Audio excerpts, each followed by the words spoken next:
দীর্ঘদিন ধরে বৃষ্টি হওয়ার কারণে এখানে যে পাহাড়গুলো আছে এগুলো তো এখানে আপনার কলাতলি জিজের উপর বিশেষ করে এটা অনেকটা পাহাড়ের খাদে মানুষ বসবাস করে এবং অনেক বেশি ঝুঁকিপূর্ণ। তারই প্রেক্ষিতে এখানে একটা পাহাড়ের পাশে এই বাড়িটা ছিল জিজের উপরে। তো আজকে সন্ধ্যায় আপনার অতিবৃষ্টির কারণে পাহাড়টা তাদের যে রান্নাঘর আছে রান্নাঘরের উপর ভেঙে পড়ে। তো ওখানে ওই বাসার যিনি মহিলা ছিলেন উনি ওই রান্নাঘরে ছিলেন এবং বাচ্চারা অন্য রুমে ছিলেন। যখন পাহাড়টা ওনার রুমের উপরে পড়ে রান্নাঘরে পড়ে তখন তুমি একেবারে মাটির নিচে চাপা পড়ে যায়, যার কারণে আজকে এত বড় একটা দুর্ঘটনা ঘটছে। ওটা বিশের দিকে দোকানে ছিলাম, শুনতে পাচ্ছি যে মোদির বাইরের স্ত্রী নাকি পাহাড় ধসে ওই পাগরে চাপা পড়ছে।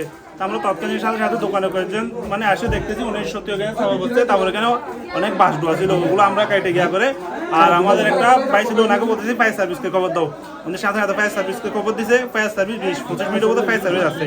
জীবন অবাক না করলে কে করবে? 28% মিল্ক ফ্যাটের অবাক করার সাথে ফ্রেশ মিল্ক পাউডার। জীবন অবাক করুক প্রতিদিন। আদার সময় স্থানীয় লোকজন সবাই মিলে আমরা মহিলাটাকে অনেক কষ্ট পেয়ে ওখানে একটা বাস ডোয়া ছিল বড়, বাস ডোয়াটা একটু লেট হয়ে গেছে, না হলে আমরা আরো মানে যদি মাটি ছিল। শুনতেছি মাটির নিচে মহিলা একটা চাপা পড়ে আছে। আমরা তাৎক্ষণিক চেষ্টা করছি, বাঁশের ডুবো আছে, ওটা যদি না থাকতো তাহলে আমরা দ্রুত সম্ভবের মধ্যে কি আমরা ওকে বাঁচাতে পারতাম। হয়তো আমার দেশে গিয়ে বাঁশের গিয়ে বাঁশের ডুবো থাকার কারণে আমরা পিছিয়ে গেছি।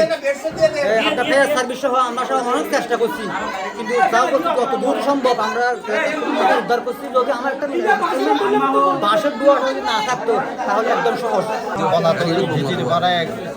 একটা ল্যান্ডস্লাইডিং হয়েছে এবং একজন মহিলা আছে, সাথে সাথে আমাদের দুইটা ইউনিট আসে, দুইটা ইউনিট এসে আমাদের উদ্ধার কাজ পরিচালনা করে এবং সর্বশেষ আমরা একজন মহিলাকে উদ্ধার করে হস্তান্তর করি। এটা উপর থেকে মাটি ধসে পড়ছে এবং ওইটা পাকঘরে ছিল, উনি পাকঘরের মধ্যে উনি আটকা পড়ছে। আমরা যখন মাইকিং করি ওনারা নিরাপদ জায়গায় চলে যায়, আবার ওনাদের প্রয়োজনে যখন আসে তখন ধসে পড়লে তখন আটকে পড়ে। এবং পাশাপাশি তার বাম পায়ে যে তার যে বাম পায়ে হচ্ছে হালকা